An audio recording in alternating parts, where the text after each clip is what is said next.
கஜனி அவர்கள் இந்த சிறுமியின் குரல் வளத்தை எனக்கு அடையாளம் காட்டியிருந்தார். நிறுவனம் இவருடைய திறமை இருக்கா பாருங்கன்னு சொல்லி இன்றைக்கு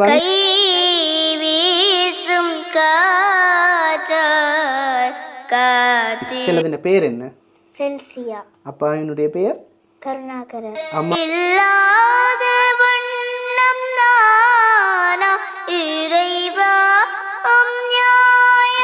நான் ஒரு 8 வயசுல இருந்து பாடுறேன். 8 வயசு. அப்போ 1 வருஷமா பாடுறீங்க. முதல்ல எங்க பாடினீங்க? 100 வருஷம் இந்த மாப்பிளையும் பொண்ணும் தான் பேரு விளங்க இங்கு அவர்களுக்குரிய வாய்ப்புகள் களங்கள் அமையாத விடத்தை அவர்கள் எல்லாம் சாதாரண மக்களாக தான் வெளியில தெரியும். இந்த சிறுமியினுடைய இன்றைய இந்த நேர்காணலுக்கு பிறகு முதல் ஒரு கிறிஸ்தவ பாட்டு பாடினான். அந்த பாட்டுக்கு பாராட்டி. ஒளி வீசும் மணி தீபம் இது யாரோ நீ கண்ணம்மா கண்ணம்மா அழகு பூஞ்சிலே. நான் இசையில ரொம்ப நல்லா பாடணும். இலங்கையில ஃபேமஸ் அப்படி வரணும் அப்படி ஆசை இருக்கு. எப்படி என்னை அடியோடு சாய்த்து வழி உன்னை அழித்தானே உயிரில் கோர்ப்பேன். தமிழ் லெந்திரன் சொந்தங்களுக்கு வணக்கம். இன்றைக்கு ஒரு வித்தியாசமான இளம் இசை ஆளுமையை உலகமெல்லாம் பரப்ப போகிறேன். இவர் யார் என்று சொன்னால் என்னுடைய மனைவியினுடைய அலுவலகத்தில் பணியாற்றக்கூடிய ஒரு அக்காவினுடைய பொண்ணு.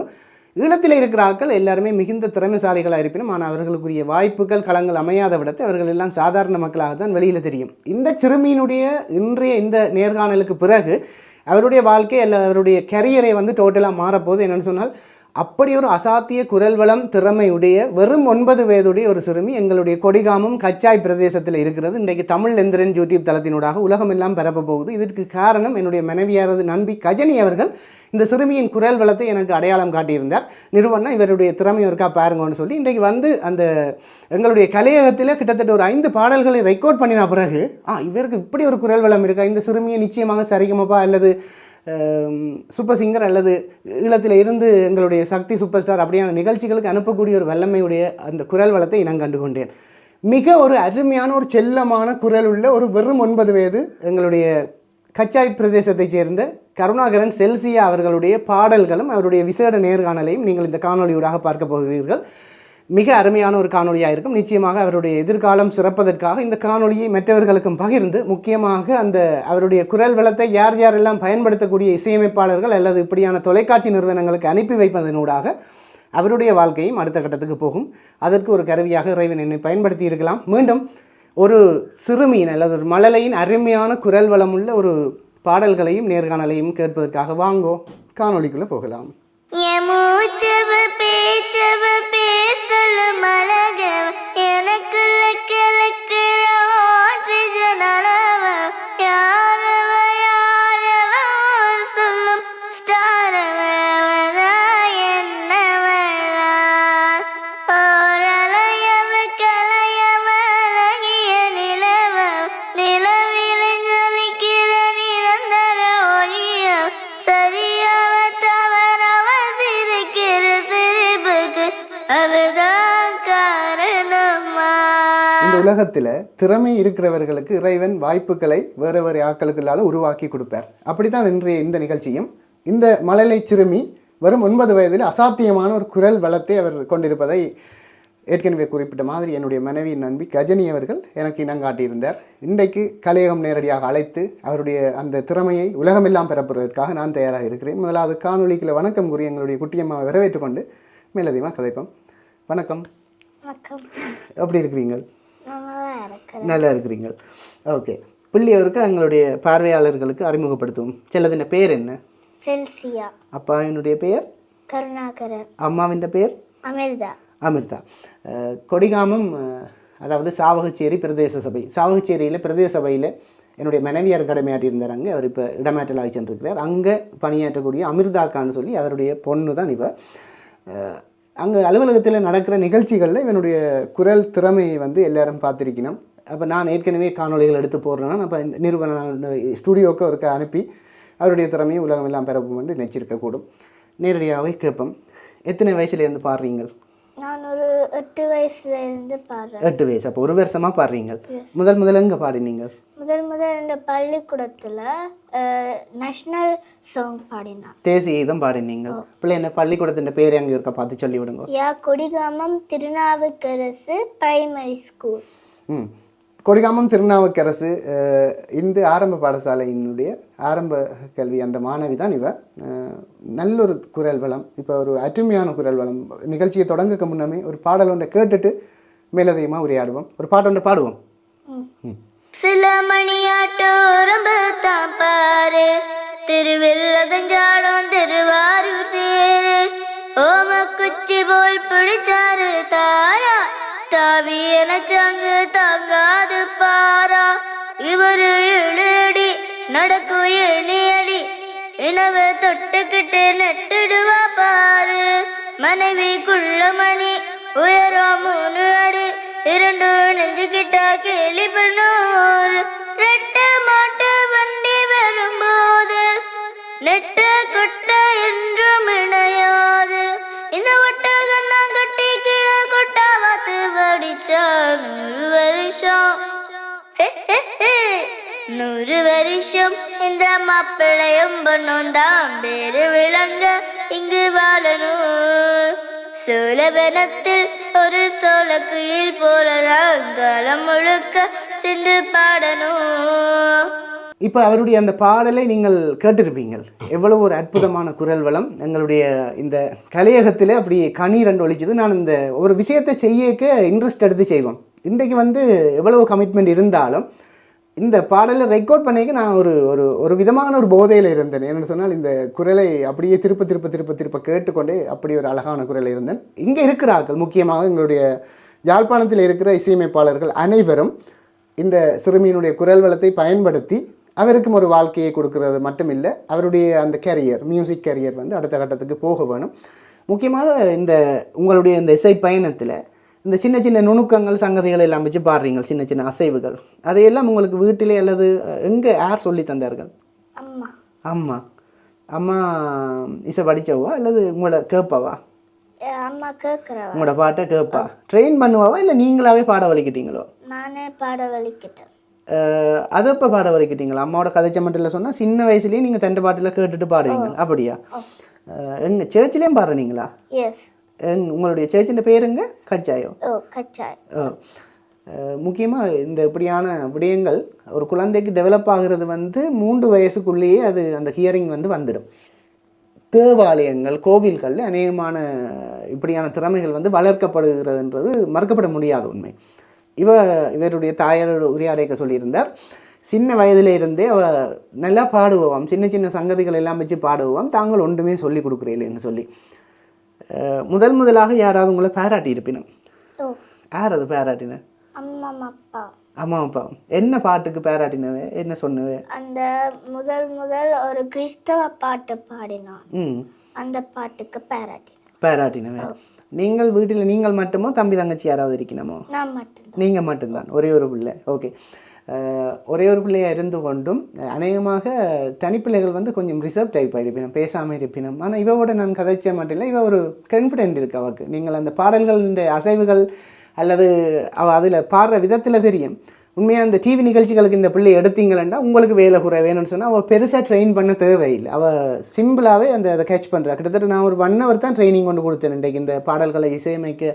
இப்படித்தான் பாட வேண்டும், இப்படித்தான் சொல்ல வேண்டும்னு சொல்லி. உண்மையாக ஒரு ஸ்டூடியோவுக்கு வந்தால் ஒரு குழந்தை பிள்ளைகள் கொஞ்சம் பயப்படுவார்கள், எங்களுடைய பாசையில் சொன்னால் வெறுலுன்னு சொல்லிக்கணும். ஆனால் அந்த பிள்ளை ஒரு கான்ஃபிடென்ட்டாக பாடுறா. ஸோ இலங்கையில் இருக்கிற தொலைக்காட்சி நிறுவனங்கள் இந்த குழந்தையினுடைய குரல் வளத்தை நீங்களும் பயன்படுத்தி கொள்ளலாம். தொடர்ந்து பேசுவோம். இந்த இசையில் நீங்கள் என்ன சாதிக்கணும்னு நினைக்கிறீங்க? நான் இசையில் ரொம்ப நல்லா பாடணும், இலங்கையில் ஃபேமஸாக அப்படி வரணும் அப்படி ஆசை இருக்கு. எப்படி இருக்குது அது? சரிகமாக்க போய் பாடி ஃபேமஸாக கில்மிஷா அக்கா மாதிரி அல்லது பிரியங்கா அக்கா மாதிரி அப்படி பாடி ஃபேமஸாக வரணும்னு ஆசை. ரைட், ஒரு சரியான இடத்துக்கு தான் வந்திருக்கிறீங்கள். உங்களுடைய அந்த பயணம் உங்களுடைய ஆண்டவர் இயேசுவால் அது நிச்சயமாக நடக்கும், அல்லது இதில் எல்லாம் வல்ல கடவுள் அதை உங்களுக்கு அமைச்சு தருவார். இன்றைக்கு அதுக்குரிய ஒரு களம் ஒன்று அமைஞ்சிருக்குது.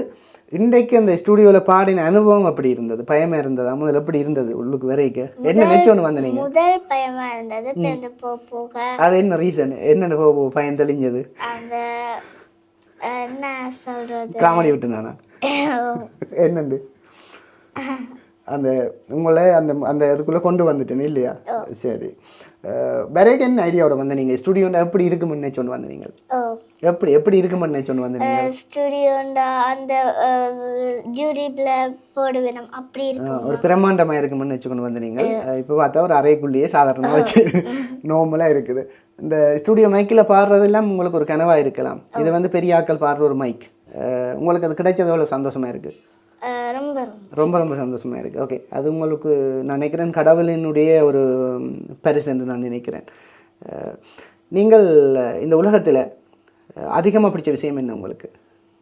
எனக்கு பாட்டு தான் விருப்பம். அதோட டான்ஸ் ஆடுவீங்க? ஓகே. எத்தனையாம் தேதி பிறந்த நீங்கள்? நான் 22. 22 4ஆம் நம்பர். ஓகே.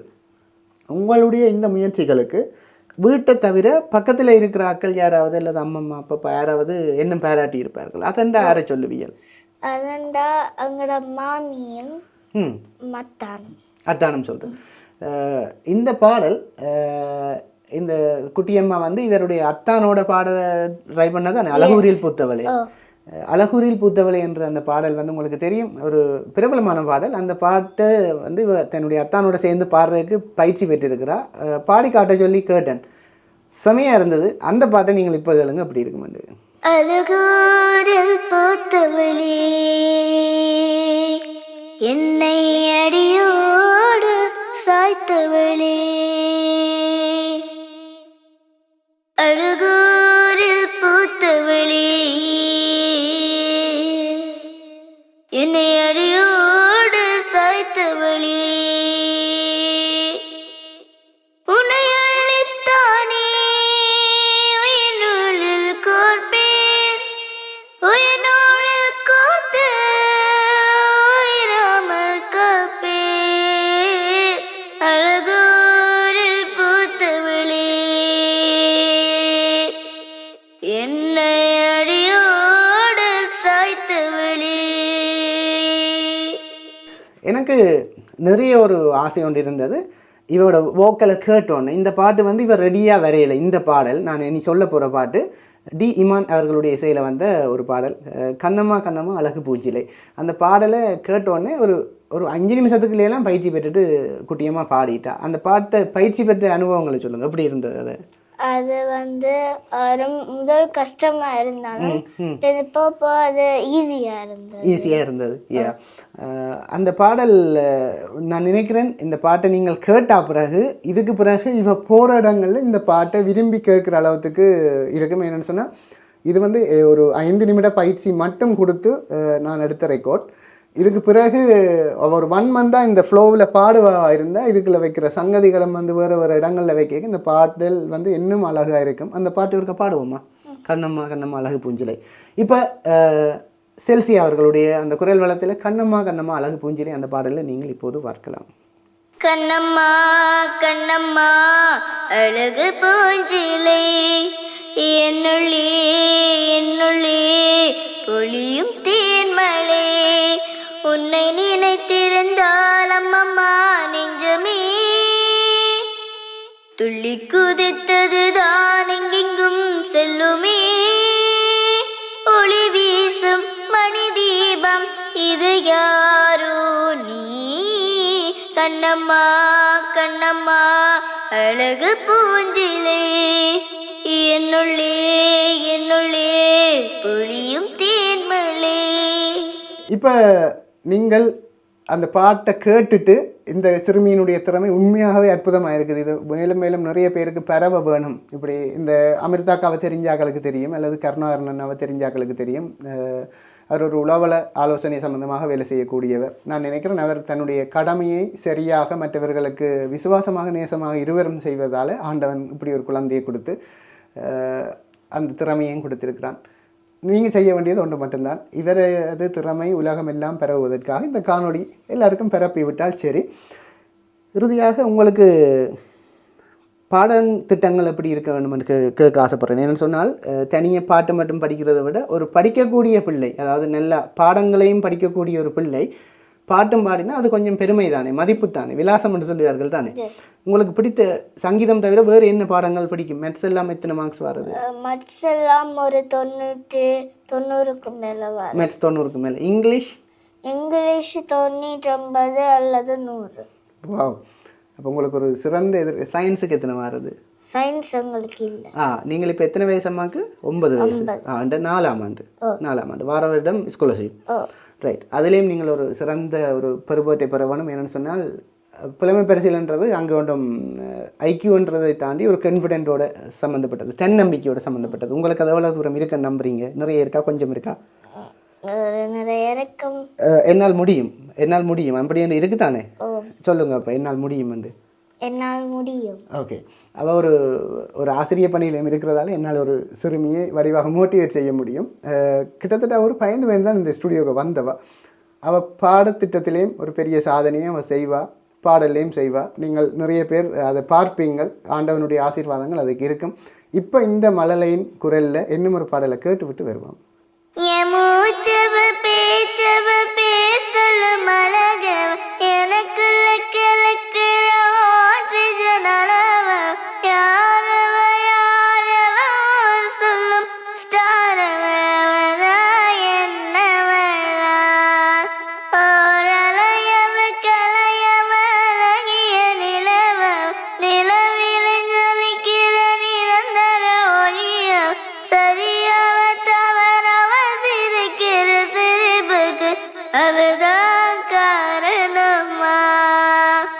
பாடல்களை தொடர்ந்து கேட்டுக்கொண்டே இருக்கலாம். காரணம் அவருடைய குரல் வளம் அப்படி இனிமையானது. எனக்கு நான் தான் சொன்னேனே, ரெக்கார்ட் பண்ணிக்க அப்படி ஒரு ஆர்வத்துடனும் ஒரு ஆசையாக இருந்தது. அந்த பாட்டை தொடர்ந்து கேட்டு கரெக்ட் பண்ணி இப்படி இந்த இடத்து ஒரு சங்கதி வைங்கோ, இந்த இடத்த வையுங்கோ அப்படி கேட்க எனக்கும் ஒரு ஆர்வமாக இருந்தது.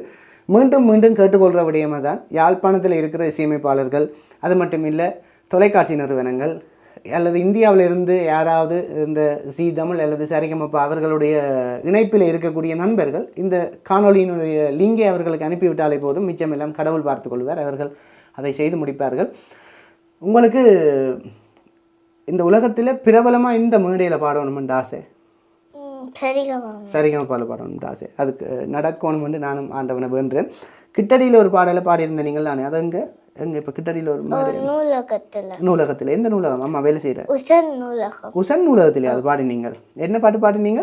கைவீசும் காட்டை. அந்த முதல் அந்த பாட்டு தான் பாடினீங்க. இயல்பாகவே அவருடைய வாய்ஸில் ஒரு வைப்ரேஷன் தன்மை ஒன்று இருக்குது. சாதாரணமாகவே ஒரு ரிவர்ப் ஒன்று இருக்குது. ரிவர்ப் இசை சார்ந்தவர்களுக்கு தெரியும். அந்த எதிரொலி என்று குறிப்பிடுவோமே, அதாவது ஒரு ரூம் பேக். அந்த ரிவர்பரேஷன் அந்த பிள்ளையினுடைய வாய்ஸில் சாதாரணமாகவே இருக்குது. தாராளமாக அந்த குரலை பயன்படுத்தி கொள்ளலாம். இறுதியாக இந்த பார்வையாளர்களுக்கு ஏதாவது சொல்ல விரும்புகிறீங்களா? இல்லை. சரி, இப்படி கேட்குறேன். இந்த உங்களை போன்ற பாடி முன்னுக்கு வரணும் என்று சொல்லி நிறைய குழந்தைகள் ஆசைப்படுவினம். அவைக்கெல்லாம் என்ன மோட்டிவேஷனாக சொல்லுவீங்கள்? என்ன பயிற்சிகள் செய்ய வேண்டும் அல்லது என்ன நம்பிக்கைகளை வைத்திருக்க வேண்டும்? முதல்ல தன்னம்பிக்கையாக இருக்க வேணும். அதோட பாட்டுகளை நல்லா பார்த்து அதை நான் ட்யூன் முதல் எடுத்து அந்த பாட்டையும் எடுத்து பாடணும். முதல்ல அந்த டியூன் எடுக்கணும். ஹம் பண்ணி வினவை மட்டும் பாடி பிறகு உண்மையாகவே அந்த வரிகளை பார்த்து பாட வேண்டும். சரி, இறுதியாக கேட்குறேன், ஒரு பாடல் ஒன்று நீங்கள் பார்த்து பாடிக்கியா அல்லது அதை பாடமாக்கிட்டு பாடிக்கியா ஃப்ளோ வருது?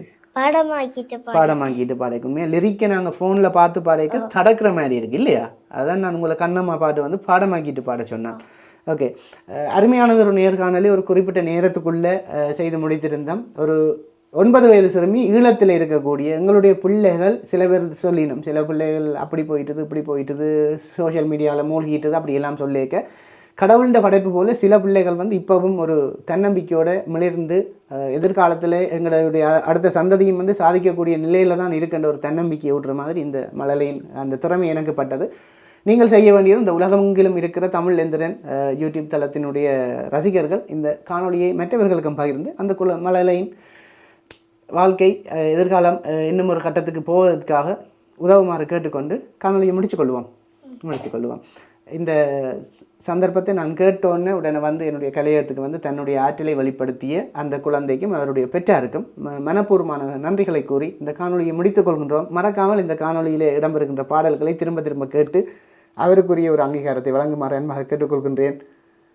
நன்றி செல்சியா. தேங்க்யூ. நன்றி, வணக்கம். கை வீசும் காற்றாய் காத்திருப்பேன், உன்னை எங்கும் பார்த்திருப்பேன். இது கண்கள் நனையும் பாடல், என் நெஞ்சிலுறவின் தேடல். இல்லாத வண்ணம் தானா இறைவா, நியாயம் தானா விதியா? கை வீசும் காற்றாய் காத்திருப்பேன், உன்னை எங்கும் பார்த்திருப்பேன். பூமியிலே மீண்டும் வந்து புன்னகைக்க வாய்க்குமா? நான் துளித்த நாட்களெல்லாம் மறுபடியும் மலருமா? எந்த உள்ளம் ஏங்குதே, தந்தை தாயை தேடுதே, வலிகள் கூடுதே. துள்ளித் தெரிந்த காலங்கள், பள்ளி சென்ற நேரங்கள், நெஞ்சம் கேக்குதே. கை வீசும் காற்றாய் காத்திருப்பேன்.